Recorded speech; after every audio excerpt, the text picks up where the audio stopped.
Hello, this is Nikki in Niagara, coming to you from Niagara Falls, Canada. And today I am going to do an introduction and a review of the Querkles books by Thomas Pavitte. There are a total of 5 books in this series, and I have currently had this one, which I am about 3/4 of the way through, and I just recently bought the other 4 books in the series. So first of all, what are Querkles? Let's take a look at a book that I haven't done anything in. They each have a theme. This one is Masterpieces, and each page is a page of circles. Nice, really nice paper, smooth, very good for markers, single-sided and perforated. And what you have is a bunch of circles here that are all intertwined together, and each circle or part thereof is numbered from the numbers 1 through 5. And you pick your own color scheme, so it's a variation on the color by number books. It's more of a puzzle book, I would say, that uses the color by number design. So you start with number 5, or sorry, you start with number 1, and it's the darkest color, and then the colors get gently lighter until you get to 5, and that's because you're going to pick 5 colors. Number 1 will be the darkest, number 5 will be the lightest, and the 3 in between will gradually go down. And you can use any color combination that you want. Obviously, monochromatic is going to be the easiest. Your darkest blue all the way down to your lightest blue. Five blues all together. But you can go wild and do all sorts of color combinations, as long as you pay attention to the value of each color, so that they go lighter as you go along. Or I've found that if you, for some color palettes, you need to think not dark to lightest, but brightest to least bright. So that's what a Querkle is. And so each book, let's go to the one that I've done so that you can see what, this one is Icons, and it is Famous People.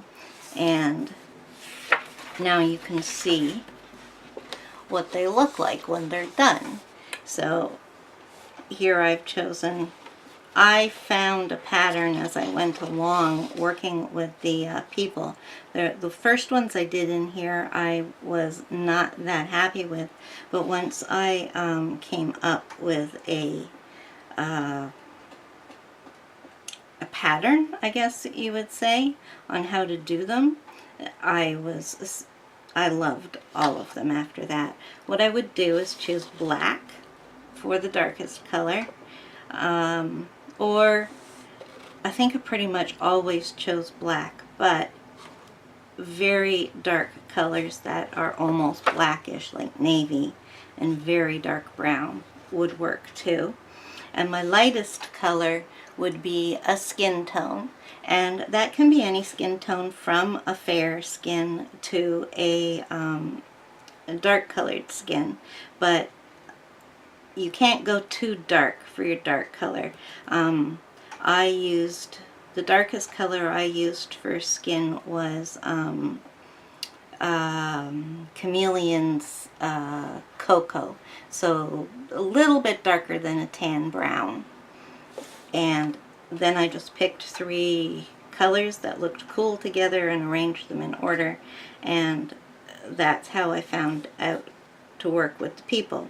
Now when I start working with the other ones, I'm going to be doing a variation on that theme and figuring out a way that works. Obviously when I'm doing animals, I don't need a skin tone. So anyways, let's take a look at a few of these. Kurt Cobain, Audrey Hepburn, Che Guevara, Martin Luther King. Now there are answers at the back, which I'm going to show you in a minute.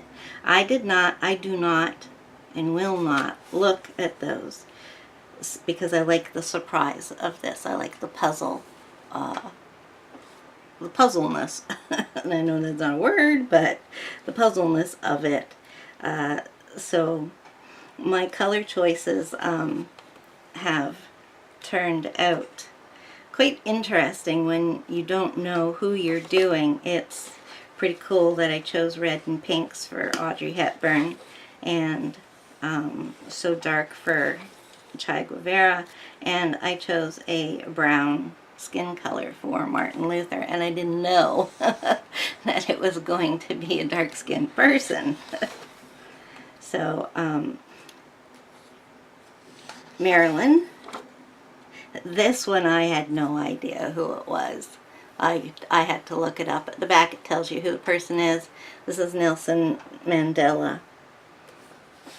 And obviously my color scheme for him is different. I didn't know who this is. I recognize her. I had to look up who she is. Amy Winehouse. I've never heard her sing. This is, what's his name? Jimmy Moore? No, oh, I've forgotten his name. He's that, 60s, 70s guitarist, kind of Janis Joplin-ish person who died. He belongs to the 27 Club. Well, there's Kurt Cobain, there's Amy Winehouse, there's this guy, Janis Joplin is in here. That's like 4 of the 27 Club.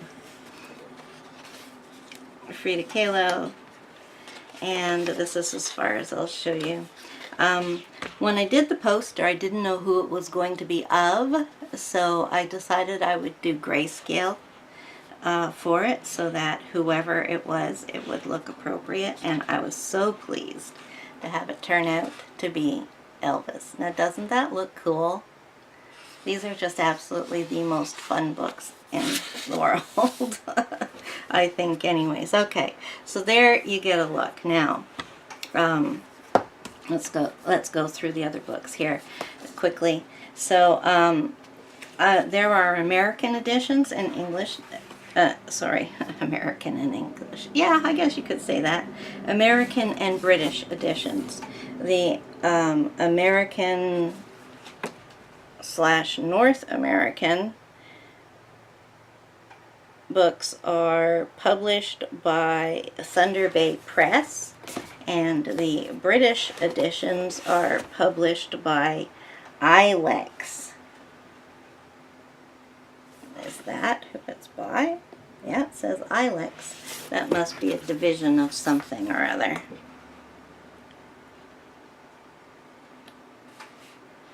There's the copyright page in here. Let's see. Oh, it's a Hatchet. So it's by Ilex, which is a division of Hatchet Book Company. So the books have French flaps, and they show you some of the finished pictures. And at the back of the book, there is a page that has thumbnails of all of the finished pictures. And underneath it tells you what it is. So for masterpieces, this one tells you that this is James Abbott McNeill Whistler, and it's his arrangement in gray and black #1, otherwise known as Whistler's Mother. So, detailed information. Everyone has the grayscale answers at the back of the book. And the American editions have the poster in the middle. These books are about 9.5 inches by 9.5 inches this side by 14, so they're very large books. The next theme is cats, and we've got some pictures of finished ones on the flaps, and they're all in grayscale. And on the back here with the answers here. And this includes wild cats as well. So that makes it quite interesting. You would think a book just full of cats would be boring, but I think it's going to be interesting. And the next book is Animals, which has a variety of different animals in it, obviously. Again, we get some samples on the flaps,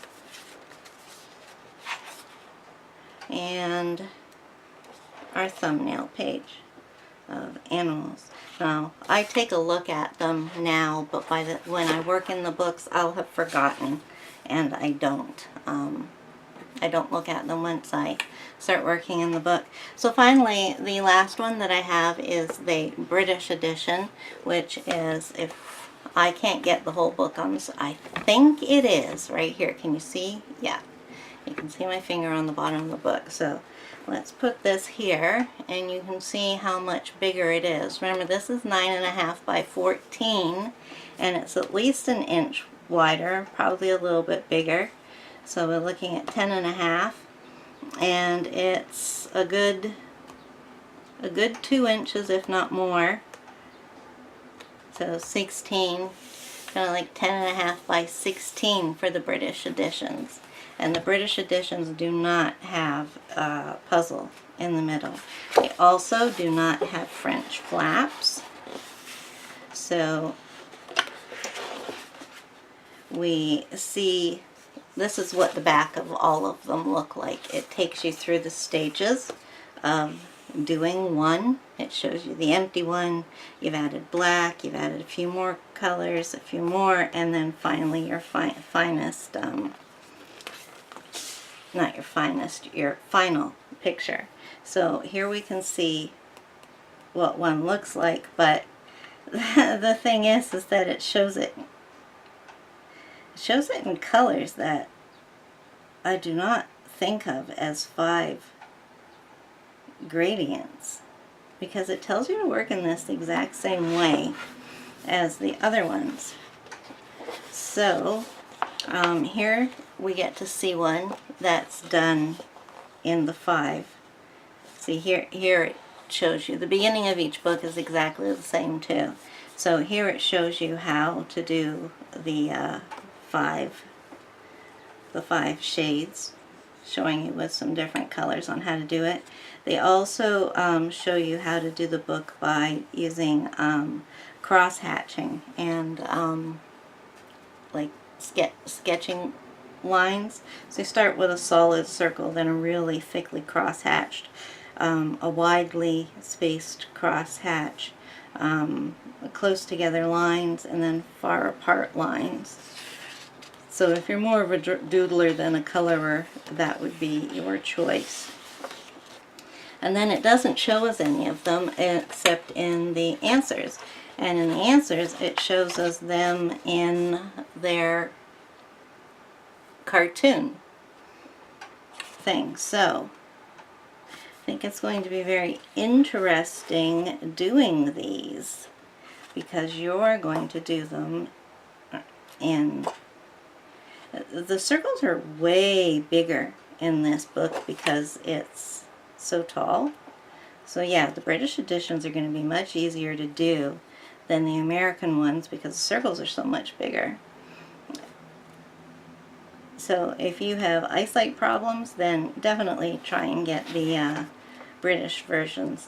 I've linked to all of these books down below if you want to take a look at them. I've linked to the American editions on Amazon Canada and US, and I've linked to the British editions on Amazon UK. The Wallace and Gromit book was only published in a UK edition, which makes sense since it's a British cartoon and may not have been as popular in America as it was in Britain. It was popular in Canada, so I don't know. But we get a lot of British children's shows on our children's TV stations. So, there's your look at the Querkles set, and I will vouch for them being a whole heck of a lot of fun, that I'm just like totally addicted to this style. I have a couple of other books which have nothing to do with Querkles that are done in the circle format as well, and I will definitely be keeping my eye open for anything like this, anything similar that comes out in the future. So yes, highly recommend this. I hope this look at the books helped you decide if it was something for you, and if you are not a subscriber, then please click the button and ring the bell, and then you can join me in my further adventures. And if you already are a subscriber, then I thank you very much for your support, and would appreciate a like if you made it this far. And so, in the meantime, until next time, bye-bye.